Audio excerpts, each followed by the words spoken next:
Parents of fat kids, if your kid is fat, it's your fault, right up until it becomes theirs. What's up, folks? This is Justin Garcia, also known as Master Chim, and welcome to this video. A quick shout, masterchim.com. If you're not on my email newsletter, please go there, put your email in. It's free and all that stuff. I never know when YouTube or Facebook or Instagram is going to throw me off for talking about the things that I do. So want to stay connected, just go and put your email there, masterchim.com. So today we're talking about fat kids and their parents. So specifically the parents of fat kids. I truly hope that fat kids aren't watching this, but if they are, then, they'll get some power out of it too. So first off, parents, you're to blame for your fat kids. The fact that your kids are fat is not due to and now I'm speaking generally, are there exceptions to this? Sure, but allow that exception to sort of get you out of this criticism that I'm laying on you. And only you'll know the difference, right? But if your kid is fat, looking at the numbers of childhood obesity and what they've been these last couple of decades and in what direction they've been moving, then yeah, parents, it's probably your fault. Your kids aren't moving enough. You're allowing them to lead sedentary lives. It's not a coincidence that this epidemic of childhood obesity is where it is because we are concurrently having an increase in the reliance on technology to sort of entertain children, while at the same time building a worse and worse, a more artificial relationship with food.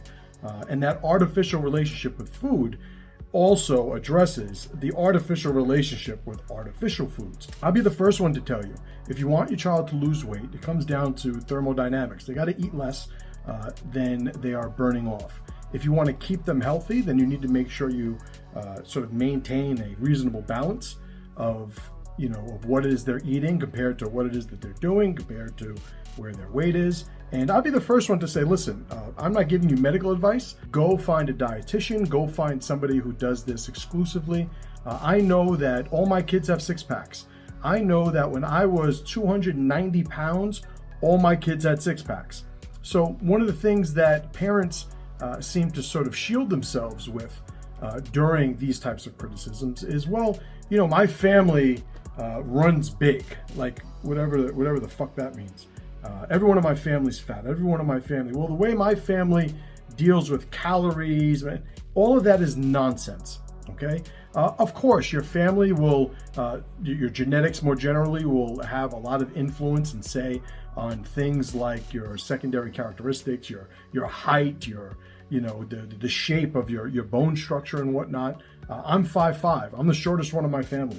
If you were to look at my family and then judge me by what they are and what they're supposed to be, there's all sorts of inconsistencies. So it's not an argument that holds any water. So it comes down to the fact that your child is fat because of the imbalance between what it is they're putting in their mouths and what it is they're actually going and doing. What are the bad things about a child being fat? Well, it's one of those things where you'll have the topic brought up and people become so uncomfortable that very often the sort of emotional protections of this weak society we live in prevents, it cuts off the exploration of, well, what is the actual price that this kid is paying? And although there are a whole slew of them, I'm going to offer two. The first one is fat kids will not build a relationship with their body. Now, one of the things that happens when a child is overweight, now let me say this, add a little bit of context. I have owned a martial arts school for over 20 years. Prior to that, I was a Little League coach. I worked as a coach and counselor in a camp for handicapped children and was in charge of designing and maintaining a bunch of different sport programs within that camp. Like, I've been working with kids and having kids exercise for over 2 decades. So I'm not somebody that just has an abstract opinion like so many people do on so many different topics. I actually have an anchor in reality with this. And that's not even mentioning the 4 children that I have, that I homeschool, that my wife and I homeschool. So kids need to build a relationship with their body. They need to understand that their body is a machine. They need to respect that machine. That machine is the mechanism by which they are going to do all these things later on in life. And if they do not develop that positive association with what their body is, what it's capable of, and what it needs, then down the road, not only are they going to suffer from a disproportionate amount of disease and injuries and just a lower quality of life, they're also going to never develop that understanding of the physical side of their existence, the physical side of their identity. You know, there are things that we do that produce, you know, different hormonal changes and effects in our body that regulate our mood, that help increase our optimism, that help us, you know, act in certain situations effectively when it comes to a threat. Talking about, you know, the sympathetic nervous system. Like, there are all these things that are hormonally driven that a healthy body is going to effectively be able to use. Fat kids, they're going to lose a lot of that. All right, they're going to lose a lot of that. You know, one of the things that we're all familiar with is this phrase, you know, looking at a guy who's maybe a little bit too arrogant, a little bit too disrespectful, and probably, you know, not qualified to do so. You know, we have this phrase, here's somebody who, you know, that guy's never been punched in the face. You guys have all heard it, right? And what does that phrase mean? That phrase means, well, pretty much everything that I described before. Here you have somebody who is sharing an opinion on something, acting a certain way, and he doesn't even realize how close to a maybe physical consequence he is. My children, my young boys, one of the things I have to constantly have conversations with them about is, you know, understanding that, you know, words mean things and words affect their surroundings. Well, if you have a kid who is so underdeveloped in the relationship with his body, that's the type of person that becomes averse to all these physical, you know, aspects of living. Whether it's, you know, what do you do in an emergency? What do you do when there's a physical threat? What do you do when people need you to be productive? Hey, I don't know, the wall fell down. We need to put the wall back up. Let's pick up this lumber. Like, the physical aspect of life is not able, it's inseparable from any other aspect that we invest our resources into developing.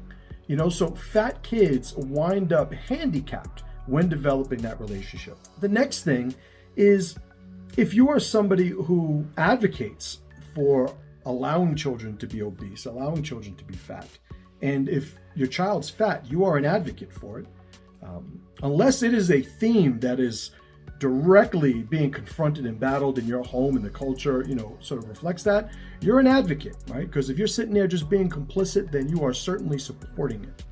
He doesn't buy his own food, right? He's not making his own dinner, chances are. Well, one of the other things is, when you are somebody who does this as a parent, you are supporting a society, a culture that slowly, incrementally, is going to become more and more desensitized to this. So what's the consequence of that? You have people who are now accepting of unhealthy bodies, right? You look at the overweight women, and I don't know if I'm imagining men probably do it too, but these models, right? Plus size models. There was a criticism, and I think, you know, there is some credibility to the criticism of models in general. Like, those women, they're waifs, they're unhealthy, you know, all the eating disorders and the modeling culture. Like, there is some credibility to the criticism of us sort of propping that up. It's not a foregone, you know, conclusion as to the validity of that or the value of that to a society, but there is a conversation to be had. Somebody who does criticize that says, well, those real women don't look like that.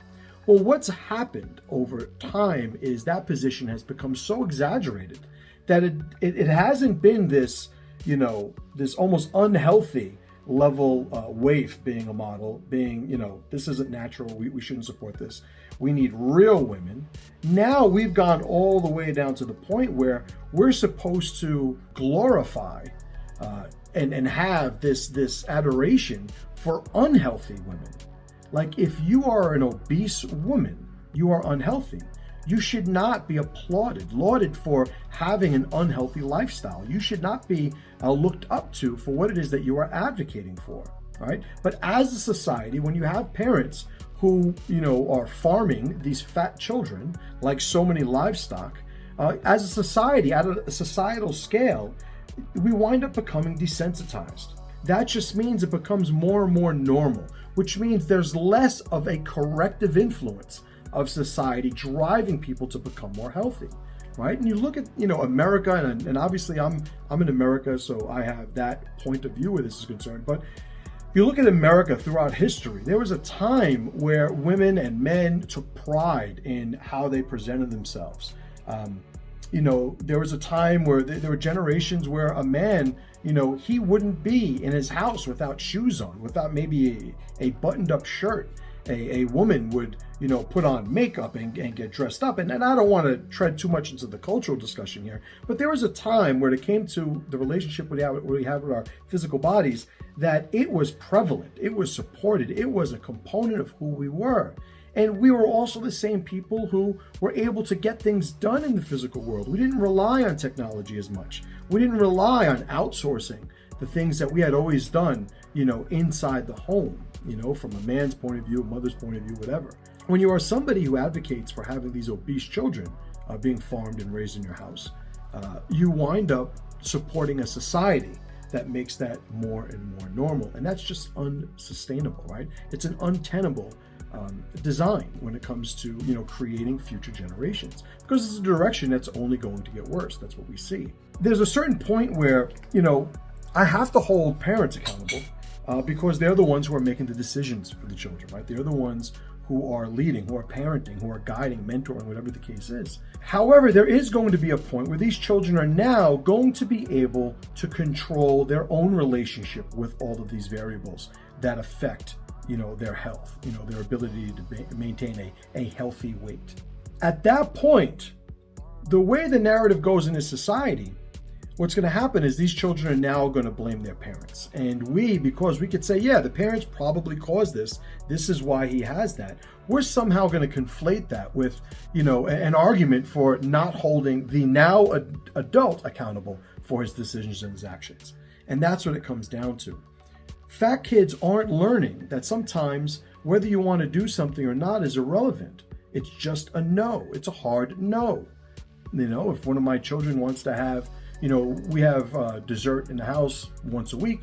Kids have ice cream. Saturday, we usually do like a movie night or something, and we'll have a dessert, right? Or my wife will make a dessert. And if they want to have it on a Tuesday or a Wednesday, it's a hard no. It's just a no. I love my kids. My kids work hard every day. Like, I adore my children. I want to give them everything that I can, but I understand I'm not there, or they're not there to sort of placate me and make me feel better. I am preparing them to deal with a world that is not going to advocate for them. So I am doing them no favors by not teaching them the relationship with food, the relationship with their body, the relationship with their environment beyond that. Hope that makes sense. Hope you guys got something out of it. Do me a favor. I don't give a shit if you subscribe to the channel. I got to be honest. If you got something out of it, sure, like the video, share it to somebody else. There's just a certain point where I start pushing back against the game. But I will say, MasterChim.com. Get these emails. I put one out every day. I talked about this topic a few days ago. It's usually good stuff. It's free, and it's a way to stay connected to me. All right? Hey, you do it, you like it, you keep listening to the emails. You don't, you unsubscribe. No harm, no foul. But I appreciate you guys spending the time. Talk to you guys soon. And as always, brothers and sisters, pressure to power.